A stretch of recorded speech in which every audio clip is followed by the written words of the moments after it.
Olá, muito boa noite. Já está começando aqui pela sua Roraima TV o programa Conta pra Lina. Eu sou Lina Teixeira e a partir de agora você fica comigo e juntos vamos conhecer o meu entrevistado de hoje.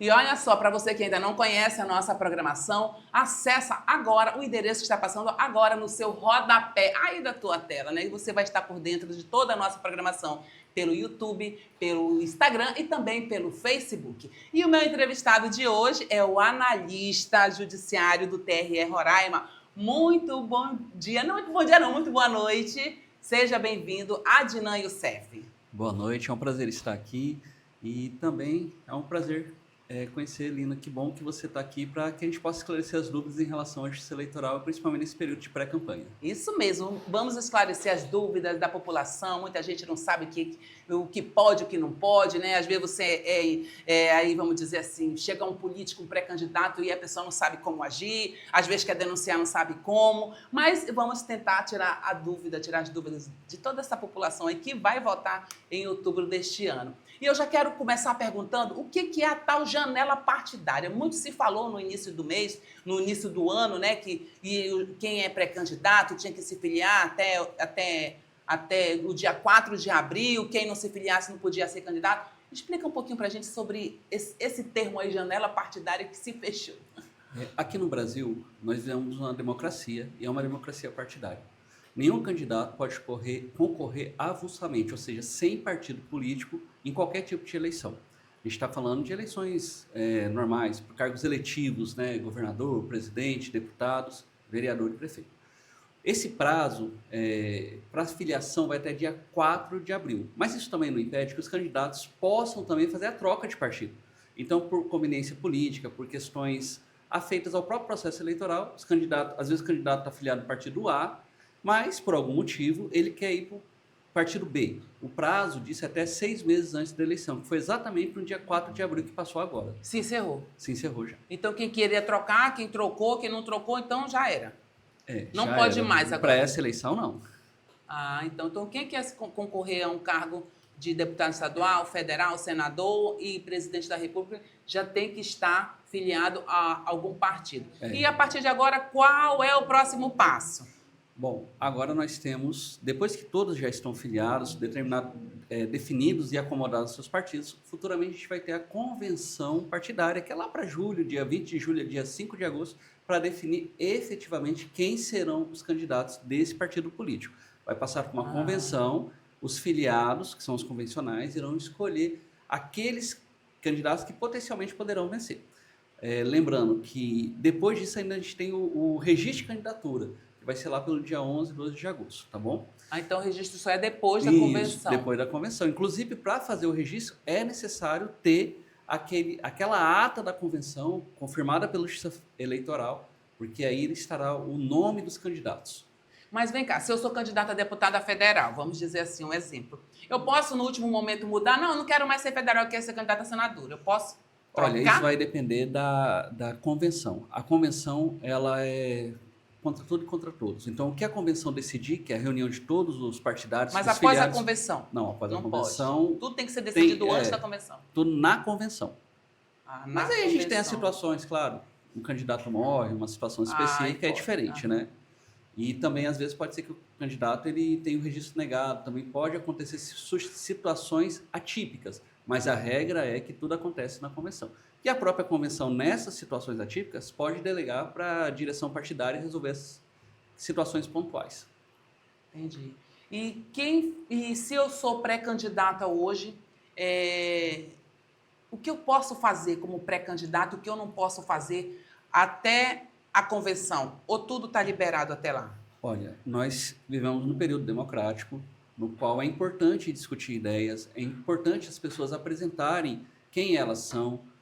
Agora não pode fazer propaganda eleitoral que a gente chama extemporânea, antecipada. O que significa essa propaganda eleitoral antecipada? Bom, a primeira coisa que o candidato, pré-candidato, porque ele ainda não é candidato, ele tem que passar pela convenção, ainda tem que aí que ele vai se tornar um candidato. Isso, exatamente. Ele não pode, primeira coisa, taxativamente, pedir votos. Ah, vote em mim. Isso não pode. Mas não é só isso. A gente também tem algumas palavras que se assemelham muito ao pedido explícito de voto. Se eu chegar lá, Vamos vamos juntos. junto. Juntos venceremos em 2026. Veja, Já tá. não é necessariamente pedindo voto, mas é muito parecido. Então, a gente chama das palavras mágicas que caracterizam. E muitos candidatos ainda caem nesse erro, né? Porque às vezes ele não. Ele fala, às vezes, até sem querer, e depois que ele é eleito, perdi porque eu. E aí falei acontece bobagem. que a pessoa, nesse caso, ele pode ser multado, né? Pela Justiça Eleitoral, tem lá, depender da situação, por cada propaganda, né? E também a questão de até devolver aquele valor que gastou. Porque não é proibido você apresentar as suas ideias. Veja Sim. só, apresentar as suas Faz ideias nas redes sociais. Mas se você pedir voto ou tiver essas palavras mágicas, você pode ser punido. Inclusive, pode ser punido inclusive, com impulsionamento que gastou com aquele dinheiro. Ah, gastei 10 mil com impulsionamento. Se for decretado que você está pedindo voto, fazendo propaganda eleitoral antecipada, você vai ter que pagar esse valor que você gastou no impulsionamento, mais a questão da multa. Entendi.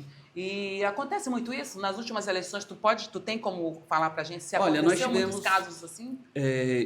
A gente tem alguns precedentes das eleições passadas, no quais nós multamos Sim. 10, 15 mil reais, mas também temos, ao redor do Brasil, tem muitas decisões já fazendo exatamente isso. Tirando a propaganda, que não é para existir a propaganda eleitoral antecipada, e estipulando multa também. Então é algo que a Justiça Eleitoral está muito vigilante, mas principalmente os órgãos de controle. Quais são esses órgãos de controle? Como é que você faz para denunciar isso? A Justiça Eleitoral, ela fica ali paradinha. Quem tem que provocar isso é quem? É o Ministério Público ou os próprios candidatos, dirigentes partidários denunciam o Ministério Público e aí é feita uma ação para que seja multada a pessoa mediante contraditório e ampla defesa.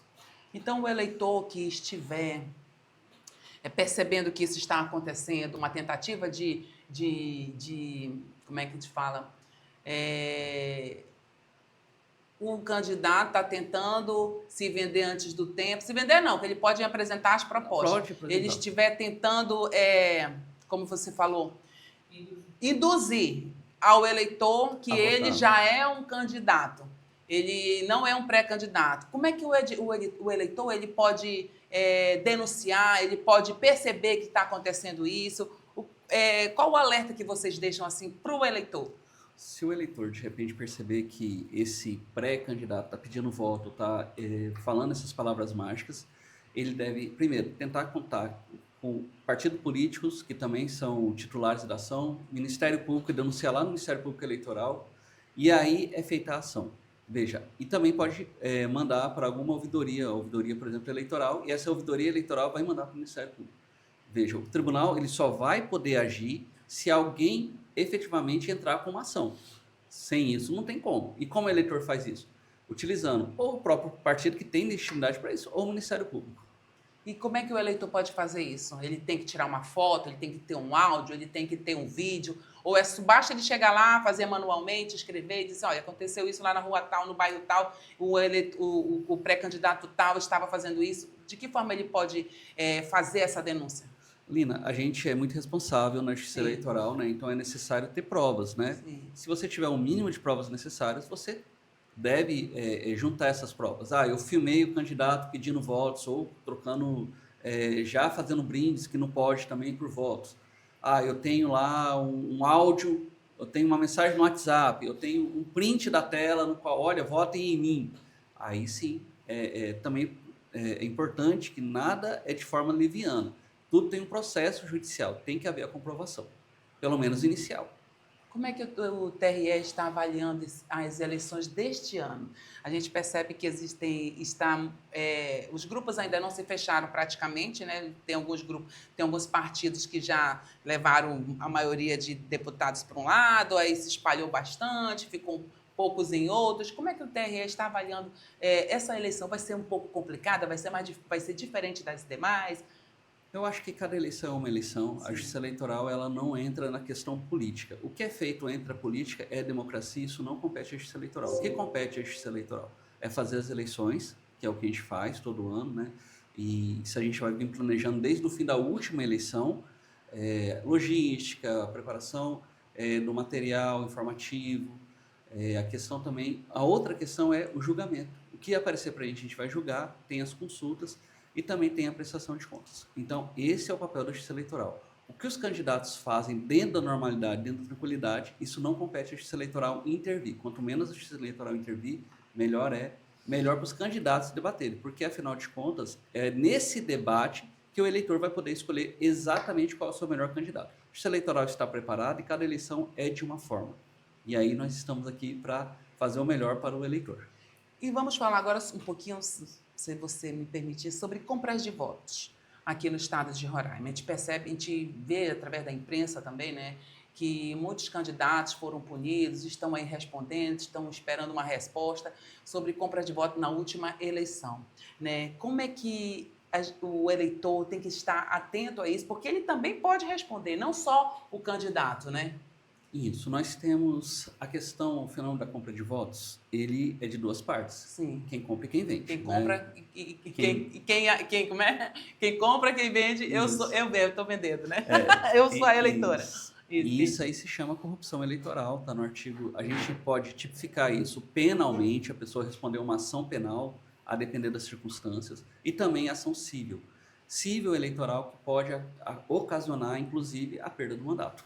Então, a Justiça Eleitoral, ela julga, chegando tudo direitinho, tanto que na eleição passada nós julgamos em menos de um ano essas questões de compra de voto. Sim. A gente tem que lembrar que a Justiça Eleitoral de Roraima, o Tribunal Regional Eleitoral, é considerado o melhor tribunal do Brasil, Sim. reconhecido pelo CNJ, reconhecido também pela Justiça Eleitoral. Então, no que compete a gente juridicamente fazer, nós fazemos. Agora, a gente tem que lembrar também que a compra e venda de votos, isso é um problema também de educação. E um problema também de consciência. Não tem como nenhum órgão de Roraima, impedir, entrar na consciência da pessoa para que ela vá e venda o seu voto, né? Lembrando que quem vende o seu voto está vendendo o seu futuro. Na realidade, vendendo não só o seu futuro. Parece que está enraizado aqui no nosso estado. É uma pena, porque vende não só o seu futuro, como também o futuro dos seus entes queridos. É aquilo que eu sempre falo. Uma questão mas eu estou vendendo votos para vários, mas eu não voto em nenhum. Também é corrupção. É pior Também ainda. É corrupção a intenção. Porque isso, é o golpista. De onde sai esse dinheiro? Né? Esse dinheiro sai de onde? Sai da educação, sai da saúde. Sim. A corrupção vem da corrupção. Então, por isso que, por mais que a Justiça Eleitoral faça, a responsabilidade primária é do eleitor. Então, é o eleitor que tem que olhar... Se não tivesse quem comprasse... Exatamente. Então, a Justiça Eleitoral ela vai pegar só no finalzinho. O principal é eleitor vote consciente, não venda seu voto, faça a sua parte para que a gente possa ter um município melhor, um estado melhor e um Brasil melhor. E o que acontece com esse eleitor que foi constatado ali que ele vendeu o voto dele? Porque tem muita gente que vende o voto, depois fica com raiva, aí vai para as redes sociais, começa a falar do candidato, ele não me pagou, eu peguei e votei nele, ele não me pagou. O que acontece com ele? Na pior das hipóteses, a gente pode ter uma ação penal contra essa pessoa, né? E aí ela também vai ser chamada para ser ouvida, né? É um constrangimento danado. Mas ele pode responder... Pode. Pode ser preso por causa disso, que é o pior dos casos? Na pior das hipóteses, mas na pior das hipóteses pode sim. Pode ser até preso. É o artigo 299 do Código Eleitoral. Gente, eu vou para um breve intervalo comercial e eu volto já com mais informação aqui para vocês. Apresento a vocês o novo aplicativo RTV, a televisão do futuro, rápida e moderna. É negócio, seu negócio tem Sebrae. Quem tem sabe a diferença que isso faz. É negócio, seu negócio tem Sebrae. Quem tem sabe a diferença que isso faz. Todos os dias o Sebrae Roraima cumpre a sua missão, transformando em realidade o sonho do negócio próprio, fortalecendo ambientes de negócio e o setor público e privado, além de impulsionar o potencial das nossas empresas em todos os setores. É por isso que o roraimense diz: é negócio, seu negócio tem Sebrae. Quem tem sabe a diferença que isso faz. Sebrae Roraima. Pastelaria Bom Sabor. Você já conhece a Pastelaria Bom Sabor? A pastelaria da sua região. Aqui você encontra os mais deliciosos pastéis com recheio à sua escolha. E com aquele gostinho de dar água na boca que você só encontra aqui. Venha e traga os amigos. E claro, peça também pelo delivery e desfrute do melhor sabor no conforto do seu lar. Pastelaria Bom Sabor, Boa Vista. Venha conhecer e saborear o melhor pastel de Boa Vista. Rua Edson Castro, no Liberdade. Pastelaria Bom Sabor, Boa Vista. O sabor é aqui.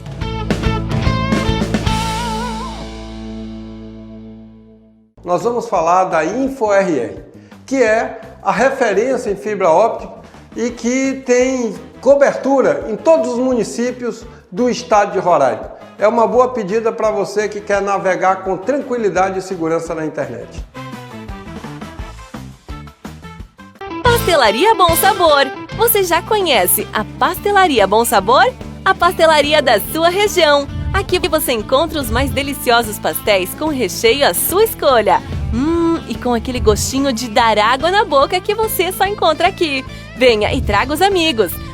E claro, peça também pelo delivery e desfrute do melhor sabor no conforto do seu lar. Pastelaria Bom Sabor, Boa Vista. Venha conhecer e saborear o melhor pastel de Boa Vista. Rua Edson Castro, no Liberdade. Pastelaria Bom Sabor, Boa Vista. O sabor é aqui.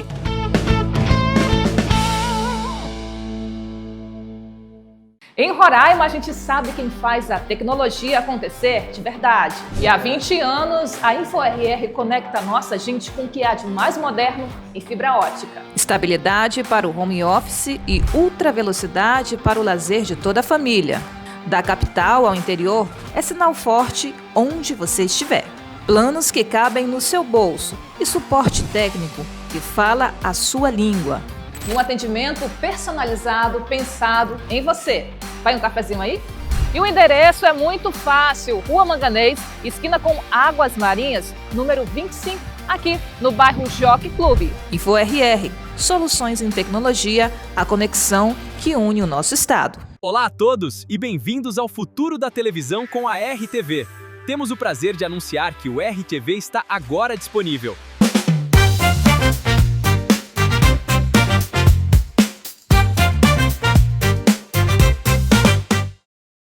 Estamos de volta aqui com o Adnan Youssef para nos esclarecer as dúvidas dessas eleições de 2026. Agora eu quero saber, Adnan, sobre o título de eleitor, sobre a transferência, quem ainda não tirou, quem vai votar pela primeira vez, aonde que a gente tem que ir. Fala para a gente um pouquinho sobre essa relação. Tem gente que vota lá no Bonfim, quer vir votar aqui porque acha que não pode votar lá. Né? Vamos esclarecer essas dúvidas agora. Obrigado pela pergunta. Eu acho que essa pergunta é muito oportuna, porque no dia 6 de maio é o último dia para as operações eleitorais. Quais são as operações eleitorais? Alistamento. A pessoa faz o primeiro título. Primeiro título. Facultativo de 16 aos 18 anos, obrigatório a partir de 18 anos e facultativo depois de 70. Revisão eleitoral. Eu casei, eu quero trocar o documento. A questão também da biometria. Eu preciso fazer minha biometria. Tem lá a necessidade, caso seja o caso. Isso tudo termina agora, dia 6 de maio. Lembrando que os cartórios eleitorais, nós temos 9 cartórios eleitorais aqui em Roraima. 7 deles são no interior. Nós temos 2 em Boa Vista, a primeira zona eleitoral, que fica ali na Santos Dumont. Nós temos a 5ª zona eleitoral, que fica lá na Nazaré Filgueiras, lá no Quintolândia. Nós temos em Caracaraí, lá no centro. Nós temos em Alto Alegre. Nós temos... Bonfim tem? No Bonfim, agora recente. Nós conseguimos implantar uma zona lá. Legal. Nós temos em São Luís e Rorainópolis. Então, e Mucajaí também. Então, são 9 zonas eleitorais. E nós estaremos funcionando de 8 às 14 horas. Não deixe para a última hora. Ainda dá tempo para fazer. Quais são os documentos necessários? Para quem quer fazer o seu alistamento, é necessário... O alistamento, para a pessoa não ficar em dúvida, é o primeiro título, Primeiro título. Vai votar pela primeira vez. Vai votar pela primeira vez. Comprovante de residência e o documento de identificação. Se for homem também, há mais de 18 anos, é necessário o alistamento militar. Se for estrangeiro, o estrangeiro ele não pode se alistar. Mas caso ele tenha conseguido fazer a sua nacionalização, a naturalização, ele também tem que levar esse documento. Então, veja que é uma documentação simples, né? Algumas documentações, por exemplo, revisão, que não precisa de biometria, você pode fazer pelo site do TRE, www.tre-rr.jus.br. E lá tem o atendimento ao eleitor. Então, a Justiça Eleitoral está preparada, a gente sabe que o eleitor deixa tudo para a última hora. 6 de maio, né? Lembrando que é o último dia. 6 de maio, é natural do brasileiro, é da nossa cultura, mas o quanto antes você for, mais rápido você vai ser atendido. Nós estamos preparados. Eu já deixei para a última hora, passei quase o dia todo no TRE. Lá do Pintolândia, que eu transferi do Cantar para lá. Para lá não, porque lá que era a zona, né? De transferir era lá. E se você vem transferindo de outra cidade para Boa Vista, o exemplo que você deu... Estado? outro estado, outra cidade, você tem que ter o comprovante de residência ali de 3 meses. Né? De 3 meses. Entendi. Senão não adianta. Não adianta, né? E você tem que comprovar, porque a questão do domicílio eleitoral também é importante. Porque por mais que o domicílio eleitoral ele seja elástico pelo Código Eleitoral, tem que ter algum vínculo. Eu quero fazer uma pergunta que é particular minha, que eu não sei muito bem. O estrangeiro, ele pode votar? Não, A não partir pode. de quando ele pode votar? Porque muito se fala que os venezuelanos, a grande parte deles, já podem votar depois que já estão com residência fixa aqui há 5 anos. Isso é história? Como é que é? O que é necessário para ser um eleitor brasileiro? A Constituição Federal ela é muito taxativa. É proibido o estrangeiro se alistar, ter o título eleitoral, então não vota.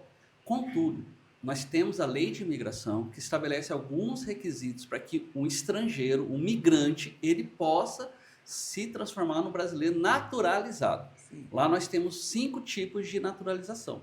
Então, uma delas, inclusive, até de 1 ano, desde que tenha filho brasileiro, até 15 anos, com as documentações necessárias, daqueles que, inclusive, nem falam português. Está tudo isso lá na Constituição Federal e na Lei de Imigrações. Sim. Então, via de regra, só a residência aqui, aquele papel que eles recebem, né, para ficar aqui de residência, que também é do Mercosul, isso não garante o voto, não. Tem que ter o processo de naturalização que passa pela Polícia Federal.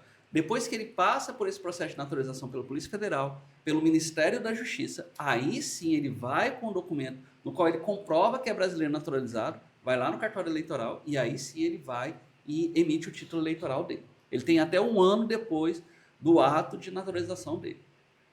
Então, para esclarecer... Mas hoje já existem venezuelanos... Eu falo mais venezuelanos porque são a grande maioria que vivem aqui em Roraima, assim como tem também os haitianos, né? Mas eu acho que os venezuelanos são a maioria. Existem venezuelanos já? Tem esses dados que já são eleitores? Sim, a migração já tem mais de 10 anos, né? Aquela migração em massa, e já tinha 2016 para cá, por né? aí, já tem 10 anos, né? Sim, nós já temos alguns venezuelanos, não são muitos, mas temos alguns venezuelanos que já são naturalizados. Também tem muitos que não se interessam também, né? Talvez de ser eleitor. Às vezes tem, talvez né? tenha até mais, mas não tem esse interesse, Isso, talvez. é algo que realmente a Justiça Eleitoral está preocupada. A gente tem uma cartilha no nosso site em espanhol, para que o migrante, seja venezuelano, principalmente, que fala espanhol, que é o que acontece aqui na nossa região, ou cubano, tenha acesso ali para ver quais são as documentações necessárias para efetivamente fazer parte da vida política do Brasil. Tá certo, Youssef. Então, muito obrigado. Eu que agradeço pelo a oportunidade. esclarecimento. Foi muito boa a nossa conversa, a nossa entrevista. Youssef, mas você pode usar aquela câmera bem ali para falar com o nosso público, para falar com o eleitor, para dar mais chamar a atenção dele rapidinho aí para finalizar a nossa conversa sobre as eleições de 2026, ali naquela câmera. Olha, eu gostaria de falar para o eleitor para que ele tenha consciência do seu voto, vote com a sua consciência, não venda seu voto, entenda que o seu futuro, meu futuro, o futuro de todos nós, depende das decisões que nós tomamos na urna eletrônica. Se você acha que está tudo bem, continue votando do mesmo jeito. Se você acha que deve melhorar o Brasil, vote com a sua consciência. Muito obrigado. E esse foi o nosso Conta pra Nina de hoje.